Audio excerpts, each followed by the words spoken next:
నమస్కారం, ఎల్ఆర్టీ న్యూస్కి స్వాగతం. బులెటిన్లో ముందుగా హెడ్లైన్స్. గంభీరావుపేట మండల కేంద్రంలో పల్లె దవాఖానాను ప్రారంభించిన ప్రభుత్వ పాల్ శ్రీనివాస్. రాజన్న సేవలో తెలంగాణ రాష్ట్ర స్టేట్ ఫైనాన్స్ కమిషన్ సభ్యులు సుధీర్ రెడ్డి. ముఖ్యమంత్రి సహాయనిధి చెక్లను పంపించేసిన చంద్రుర్తి కాంగ్రెస్ నాయకులు.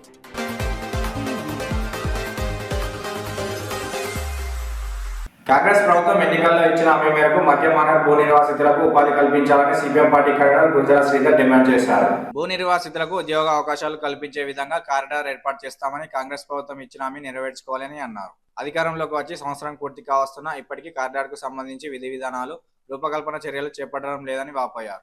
ఈ కార్యక్రమంలో మధ్య మానవ నిర్వాసితులు సింగిరెడ్డి శంకర్, కడుద్దుల రవి, అనుముల రవి, ఆవుల మల్లయ్య, రాములు తదితరులు పాల్గొన్నారు. రాజన్న సిరిసిల్ల జిల్లా బోయిన్పల్లి మండలం నీలోజిపల్లి గ్రామంలో పత్రికా సమావేశం సందర్భంగా మిడ్ మానేర్ నిర్వాసితులతోటి ఇక్కడ పత్రికా సమావేశంగా మరి ఆ రోజు అధికారంలోకి రాకముందు కాంగ్రెస్ ప్రభుత్వం ఈ మిడ్ మానేర్ నిర్వాసితులకు ఎవరైతే ఉన్నారో వారి యువతకు, చదువుకున్న యువతకు కారిడార్ ఏర్పాటు చేస్తా అని చెప్పి దాదాపు అధికారంలోకి వచ్చి సంవత్సరం కాలం పూర్తిగా వస్తున్నా కూడా మరి ప్రభుత్వం, కాంగ్రెస్ ప్రభుత్వం ఆ దిశగా చర్యలు చేపట్టినట్టుగా ఇక్కడ కూడా కనబడడం లేదు. అలాగే మీరు ఇచ్చిన మాట ఏదైతే ఉందో కారిడార్ అనేది యుద్ధ ప్రాతిపదికన ఏర్పాటు చేయాలి. ఎందుకంటే ఇక్కడున్న చదువుకున్న యువతి యువకులు ఉపాధి లేక, పని లేక, అమాలి పని చేసుకుంటూ, భవన నిర్మాణ రంగంలో పనిచేసుకుంటూ వారి చదివిన చదువు విలువ లేకుండా పోతుంది. కాబట్టి ఖచ్చితంగా మీరు ఆ దిశగా ప్రభుత్వం ఆలోచించాలి. యుద్ధ ప్రాతిపదికన కారిడార్ ఏర్పాటు చేయకపోతే రాబోయే రోజుల్లో ఈ మిడ్ మానేర్ నిర్వాసితుల యువతను కూడగట్టుకొని పెద్ద ఎత్తున రాజన్న సిరిసిల్ల జిల్లా కలెక్టర్ కార్యాలయం కూడా ముట్టడి చేస్తామని చెప్పి సందర్భంగా మరొకసారి ప్రభుత్వాన్ని హెచ్చరించడం చేయడం జరుగుతుంది. చంద్రుర్తి మండల కేంద్రంలోని బస్టాండ్ ఆవరణలో ముఖ్యమంత్రి సహాయనిధి చెక్లను శనివారం జిల్లా కాంగ్రెస్ ప్రధాన కార్యదర్శి గొట్టె ప్రభాకర్ పంపించేశారు. బాధితులకు 70,000 రూపాయల చెక్లను పంపించేసినట్లు కాంగ్రెస్ నాయకులు తెలిపారు. ఈ సందర్భంగా వారు మాట్లాడుతూ నిరుపేదలకు సీఎం రిలీఫ్ ఫండ్ చెక్లను పంపించేయడం అభినందనీయమని అన్నారు. ఈ కార్యక్రమంలో పులి సత్యం, మార్కెట్ డైరెక్టర్లు మరి కృష్ణ, నాగుల శంకర్, పోతరాజు రవి, కోంచెట్టి లింగయ్య, మరి లక్ష్మణ తిరుపతి, పులి నరేష్, కాంగ్రెస్ పార్టీ నాయకులు పాల్గొన్నారు.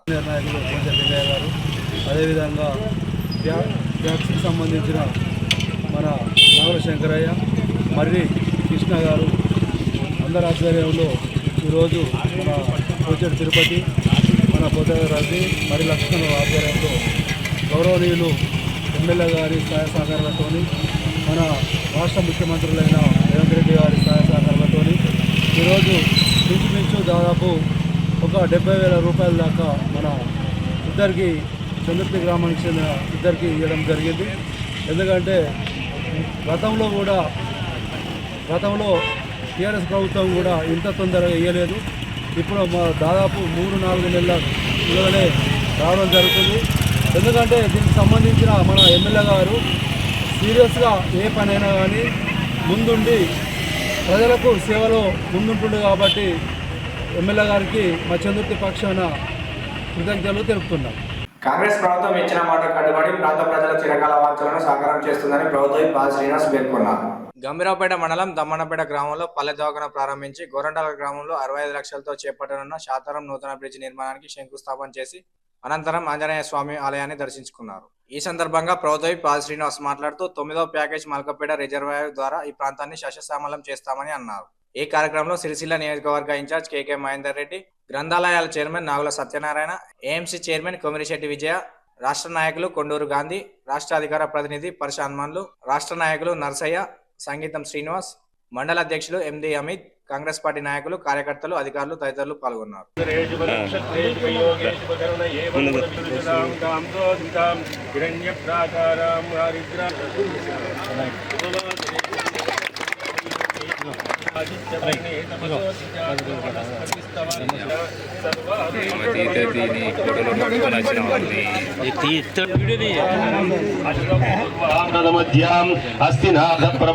వ్యవసాయం ముందుగా చేస్తారు కదా, మీరు ఎక్కడ ఉన్నా కానీ ఆరుగాలం కష్టపడి వ్యవసాయమే వృత్తిగా, వ్యవసాయాన్ని ప్రధాన వృత్తిగా చేసుకొని మీరు జీవిస్తున్నారు. కాబట్టి వ్యవసాయాన్ని ప్రోత్సహించడంలో భాగంగా యనమల రేవంత్ రెడ్డి గారి ప్రభుత్వం, కాంగ్రెస్ ప్రభుత్వం ఇలా రైతులను తలెత్తుకునే విధంగా ఇలా వ్యవసాయానికి అన్నింటి, అందుకే ఇవాళ ఎన్ని కష్టాలు ఉన్నప్పటికీ కూడా మీకు 2 లక్షల వరకు రుణమాఫీ చేయడం జరిగింది. ఏది ఏమైనా మొన్న పంట నష్టం జరిగినప్పుడు కూడా అతివృష్టి అనావృష్టి వల్ల కూడా నష్టం జరిగితే ఎకరాకు 10,000 రూపాయల చొప్పున ఇప్పించడం కూడా జరిగింది. ఇవాళ కొంతమంది పెద్దలు నిన్న పొడుగాయనే ఒకనే పొట్టాయనే, ఆ పొడుగాయన ఒకటి మాట్లాడతాడు, పొట్టాయన ఒకటి మాట్లాడతాడు. వీళ్ళిద్దరి మధ్యలో రారా తూరా అరే గిరే ఇక ఏమి లేదు, వాళ్ళ నోటికి ఏడద్దాం అంతే. ఎందుకంటే అధికారం కోల్పోయిన తర్వాత మతి భ్రమించిపోయింది వాళ్ళకు. మనం కూడా రేపు ఎల్లుండి అవసరమైతే మనిషికో పైసేసి అభివృద్ధి చేసినా చేయకున్నా అని మెంటల్ హాస్పిటల్కి పంపిద్దాం వాళ్ళను. మీరు భాష మాట్లాడటం మాత్రం మనం ఊరుకునేది లేదు. ఏది ఏమైనప్పటికీ కూడా ఈ ప్రాంత అభివృద్ధి కొరకు మనకు పెద్దలు ఆది శ్రీనివాస్ గారి యొక్క అండదండలతో, మంత్రి పొన్నం ప్రభాకర్ గారి అండదండలతో, శ్రీధర్ బాబు గారి అండదండలతో ఎన్నడూ లేని విధంగా 10 సంవత్సరాలు మంత్రిగా ఉన్నప్పటికీ కూడా చేయని పనులన్నింటినీ కూడా చేసి చూపిస్తామని చెప్పి మీకు తెలియజేస్తూ మోడల్గా అంటే ఈ బిడ్డ అన్నట్టుగా ఎవరికి గోరింటాకు సంబంధించినటువంటి మరి విజయనే మార్కెట్ కమిటీ చైర్మన్ ఎంపిక కాబడింది. అదేవిధంగా మండల కాంగ్రెస్ పార్టీ ప్రెసిడెంట్ అమీర్ గారు, వైస్ చైర్మన్ అంజిరెడ్డి గారు, అదేవిధంగా ఇంకా చాలా మంది పేరు మీద గడ్డ నరసయ్య గారు, అదేవిధంగా మిత్రులు అందరికీ కూడా నా హృదయపూర్వక నమస్కారాలు. వచ్చి ఇక్కడికి ఎప్పుడో 12 గంటలకు రావాలనుకుంటే కోరిక మేరకు, ఇక్కడ ఉన్నటువంటి ప్రజల కోరిక మేరకు ఇక్కడ సంస్థలపై మాట్లాడాలని చెప్పినటువంటి మాట చెప్పినప్పుడు పెద్దలు మహేందర్ రెడ్డి గారు కానీ, అదేవిధంగా గాంధీరావు గారు మాట్లాడిన మాటలలో వస్తున్నప్పుడు తిరుపతి కూడా కొన్ని విషయాలు చెప్పిండు, విజయ్ కూడా కొన్ని అంశాలు చెప్పినట్టు సందర్భం మహేంద్రను కూడా ఈ ప్రాంతంలో పుట్టిపెరిగిన వాడిగా అనేక సమస్యల పరిష్కారం చేయడానికి కోసం ప్రయత్నం చేసే క్రమంలో ఈరోజు ఇంకా 10 కలిపేటువంటి బాధ్యత తీసుకొని ఈ బ్రిడ్జి నిర్మాణం, హైలో బ్రిడ్జి నిర్మాణం కావడం కోసం ఈ ప్రభుత్వం గౌరవ ముఖ్యమంత్రి రేవంత్ రెడ్డి గారి నాయకత్వంలో మీ ముందుకు పోతామని వాటి సందర్భం చెప్తూ ఈరోజు రైతు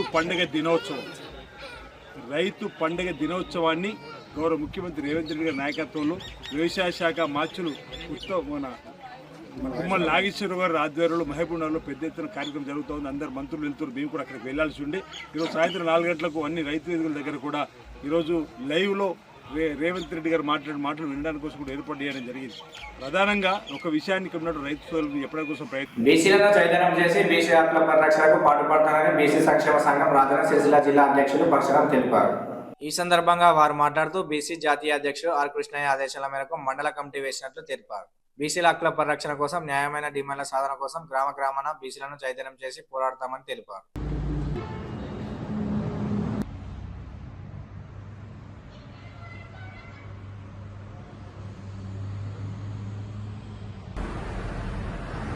జై బీసీ, జై బీసీ, బహుజన ఐక్యత, ఆర్ కృష్ణ గారి నాయకత్వం.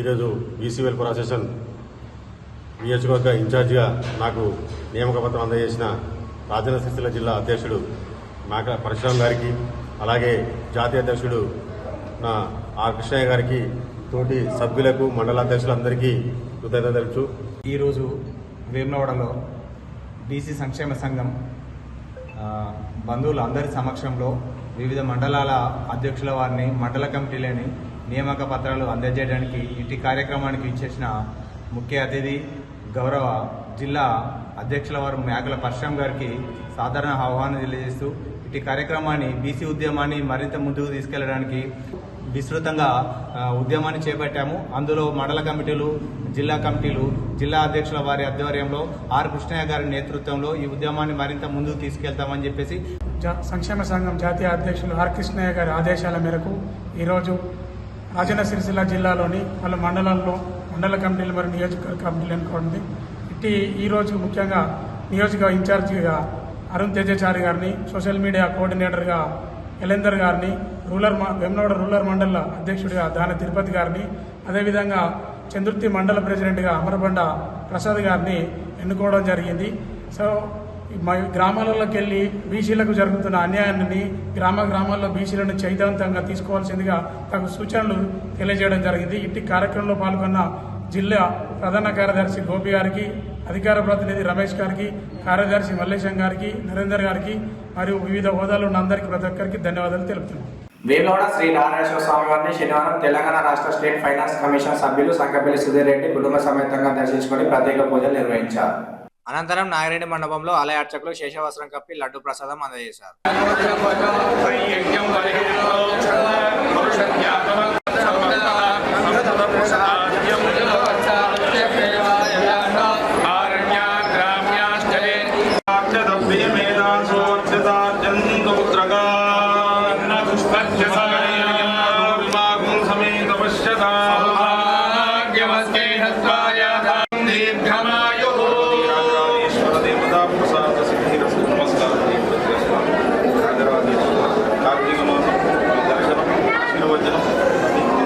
గంభీరావుపేట మండలం దమ్మన్నపేట గ్రామంలో ప్రభుత్వ పాల్ శ్రీనివాస్ సిరిసిల్ల నియోజకవర్గ కాంగ్రెస్ పార్టీ ఇన్ఛార్జ్ కేకే మహేందర్ రెడ్డితో కలిసి మీడియా సమావేశం నిర్వహించారు. ఈ సందర్భంగా వారు మాట్లాడుతూ గురుకులాలపై బీఆర్ఎస్ పార్టీది ముమ్మాడికి కుట్ర కుతంత్రమేనని, తన రాజకీయ లబ్ధి కోసం రాజకీయ మనుగడ కోసం శివాల మీద రాజకీయాలకు బీఆర్ఎస్ వడికట్టడం దారుణమని, గత 10 ఏళ్లలో గురుకులాలకు అద్దె భవనాలు తప్ప సొంత భవనాలు లేవని, గురుకులాల్లో అక్రమ పాపం పూర్తిగా బీఆర్ఎస్ దేనని అన్నారు. ఈ కార్యక్రమంలో స్థానిక ప్రజాప్రతినిధులు కార్యకర్తలు పాల్గొన్నారు.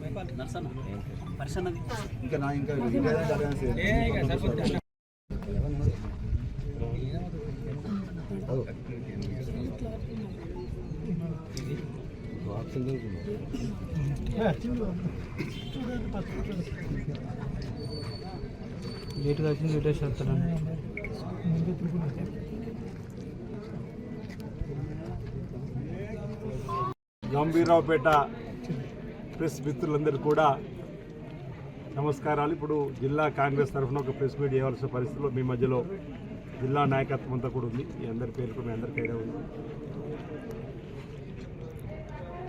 బీఆర్ఎస్ పార్టీ గురుకులాల పైన ధృతరాష్ట్ర ప్రేమ చూపిస్తుంది, ఓ కపట ప్రేమను ఇప్పుడు చూపిస్తుంది. బీఆర్ఎస్ ప్రభుత్వం అధికారులు ఉన్నప్పుడు గురుకులాలన్నీ కూడా ప్రైవేట్ వ్యక్తులు, అంటే బీఆర్ఎస్ పార్టీ ప్రైవేట్ సైన్యంగా ఆయా నియోజకవర్గంలో ఉన్నటువంటి వారి ఇళ్లలోనే కిరాయిలకు నడిచింది తప్ప గురుకులాలకు స్వంత భవనాలు కట్టేయాలనే ఆలోచన రానటువంటిది బీఆర్ఎస్ పార్టీ. బీఆర్ఎస్ పార్టీ నాయకత్వంలో కేసీఆర్ గారు ఫామ్ హౌస్ కట్టుకున్నారు, కేటీఆర్ గారు ధన్వాజ్లో ఫామ్ హౌస్ కట్టుకున్నారు. ఆడంబరాల కోసం వాళ్ళు ప్రగతి భవన్ ఏ విధంగా నిర్మించుకున్నారో కూడా మీరు చూశారు. కానీ గురుకులాల్లో ఈ రాష్ట్రంలో ఉన్నటువంటి పేద పిల్లలు చదివేటువంటి వారికి పక్కా భవన నిర్మాణాలు చేయాలని చెప్పిన ఆలోచన రానటువంటి వాళ్ళు ఆ రోజు ఆర్ఎస్ ప్రవీణ్ కుమార్ గారు గురుకులాలకు సంబంధించినటువంటి బాధ్యులుగా ఉన్నప్పుడు కలుషిత ఆహారం తిని లేదా ఇతరత్ర ప్రమాదాల వల్ల చనిపోయినటువంటి వారి కుటుంబాల కోసం ఆందోళన ఆనాడు బీఆర్ఎస్ ఎమ్మెల్యేలు కూడా చేశారు. అంటే రేవంత్ రెడ్డి గారు పీసీ అధ్యక్షుడు నాయకత్వంలోనే మా బీఆర్ఎస్ పార్టీ వెంటకు వీకలేరు వాళ్ళ తాత వచ్చారు. వాళ్ళ తాతకి ఎందుకు అవుతున్నావు? రేవంత్ రెడ్డి గారు మీ నాయన కూర్చుని వీకేసిండు. 11 మాసాల క్రితం నేను ఫామ్ హౌస్ పరిమితం చేసి మా నాయకుడు రేవంత్ రెడ్డికి పీసీ అధ్యక్షుడు హోదాలు కదా అంటున్నా. నిన్ను ఫామ్ హౌస్, ఆయన ఫామ్ హౌస్కు నేను గెస్ట్ హౌస్ పరిమితం చేసి మా నాయకుడు కదా అంటున్నా. ఇంకా మీ పార్టీ కార్యకర్తలను కాపాడుకోవడానికే భీకరాల మాటలు తప్ప మరొకటి కాదు. మాటలు జాగ్రత్తను, మాటలు కోటలు దాటకుండా చూసుకోవాల్సిన బాధ్యత ఉందన్నమాట ఈ సందర్భంగా చెప్తూ, ఈరోజు గురుకులాలను అడ్డు పెట్టుకొని రాజకీయం చేయడం అంటే సరైనది కాదన్నమాట ఈ సందర్భంగా తెలియస్తాం అంటుండే కదా. మేము కూడా కదే అంటున్నాం, మంచోను కాదని. నువ్వనే మాట మేము అంటున్నాం, ప్రజలు చెప్పినా ప్రజలు మేము ప్రక్కన పెట్టారు. మీరు నేను అంత మంచోనేం కాదంటున్న మాటనే మేము ముందు నుంచి చెప్తున్నాం, అంత మంచోళ్ళు కాదని చెప్పండి. మీరు అనే మాట మేము ముందు ప్రజలు చెప్పినాం కాబట్టి ప్రజలు మేము ప్రక్కన పెట్టారు. ఇక్కడ మీ భయానికి ఎవరు? మీరు అధికారులు ఉన్నప్పుడు మేము ఎవరు భయపడలేదు. మీ ప్రాంతంలో ఉన్న వాళ్ళము ఇప్పుడు మీ మాటలకు భయపడే వాళ్ళు ఎవరున్నారు? నీ పార్టీ కార్యకర్తలు కాపాడడం కోసం మాట్లాడే మాటలు తప్ప మరొకటి కాదు. అయినా మేము ప్రజలను చైతన్యవంతం చేస్తున్నాం. ప్రజలను ఈ ప్రాంతంలో అభివృద్ధి తీసుకుపోయే బాధ్యత మా రేవంత్ రెడ్డి నాయకత్వం మేము తీసుకుంటాం. రాష్ట్ర వ్యాప్తంగా ఎస్ఎఫ్ఐ ఆధ్వర్యంలో విద్యా సంస్థల బంద్ పిలుపులో భాగంగా గంభీరావుపేట మండల కేంద్రంలో పాఠశాల బంద్ విజయవంతమైందని ఎస్ఎఫ్ఐ జిల్లా సహాయ కార్యదర్శి కళ్యాణ్ కుమార్ అన్నారు. రాష్ట్ర వ్యాప్తంగా పాఠశాలకు బంద్ పిలుపులో భాగంగా గంభీరావుపేట మండల కేంద్రంలోని కేజీటీ పీజీ కళాశాల బంద్ నిర్వహించారు. ఈ సందర్భంగా వారు మాట్లాడుతూ రాష్ట్రంలో ప్రభుత్వ పాఠశాలలు, గురుకులాల్లో ఫుడ్ పాయిజన్ కేసులు పెరుగుతున్నాయని, ఇటీవల కాలంలో వరుస ఘటనలు జరుగుతున్నా అధికారులు మొద్దు నిద్రపోతున్నారా అంటూ రాష్ట్ర అత్యున్నత న్యాయస్థానం ప్రభుత్వాన్ని మందలించే స్థితికి విద్యా వ్యవస్థ చేరిందని మండిపడ్డారు. కార్యక్రమంలో ఎస్ఎఫ్ఐ విద్యార్థి నాయకులు అరుణ్, కిరణ్ తదితరులు పాల్గొన్నారు. మధ్యాహ్న భోజనం కరెక్ట్ లేక విద్యార్థులకు ఫుడ్ పాయిజన్ అయితే విద్యార్థులు లైన్గా చనిపోతూ ఉన్నారు. మరియు ఈ ప్రజాపాలన ప్రభుత్వంలో విద్యార్థులు చనిపోతూ ఉన్న ముఖ్యమంత్రి సీఎం రేవంత్ రెడ్డి గారు కనీసం స్పందన కూడా ఇవ్వడం లేదు. మరి దేనికోసం ఈరోజు ముఖ్యమంత్రి రేవంత్ రెడ్డి గారు సీఎం అయిందని చెప్పేసి ఈరోజు అడుగుతూ ఉన్నాం. ఈరోజు ప్రజాపాలనలో విద్యార్థులు శవాలుగా మారుతూ ఉన్నారు. మరి ఈరోజు విద్యార్థులకు అండగా ఉండాలి. ఈరోజు మరి అండగా లేని ఈరోజు విద్యార్థులను ఒక రకంగా ఒక వైపు ప్రభుత్వ పాఠశాలపై చిత్తశుద్ధి లేదా అని చెప్పి ఈరోజు మేము అడుగుతూ ఉన్నాం. వెంటనే ఉన్నటువంటి చనిపోయిన విద్యార్థులకు నష్టపరిహారం ఇవ్వాలి మరియు ప్రభుత్వ పాఠశాలను బలోపేతం చేయాలి. లేని పక్షంలో పెద్ద ఎత్తున ఆందోళన కార్యక్రమాలు చేపడతామని ఈరోజు ఎస్ఎఫ్ఐ నుంచి హెచ్చరిస్తున్నాం. నా పేరు ఎస్ఎఫ్ఐ జిల్లా సహాయ కార్యదర్శి కళ్యాణ్ కుమార్. ఇవి ఈనాటి వార్తలు. తిరిగి ప్రసారమయ్యే వార్తల్లో మళ్ళీ కలుసుకుందాం. అందరికీ సెలవు. నమస్కారం.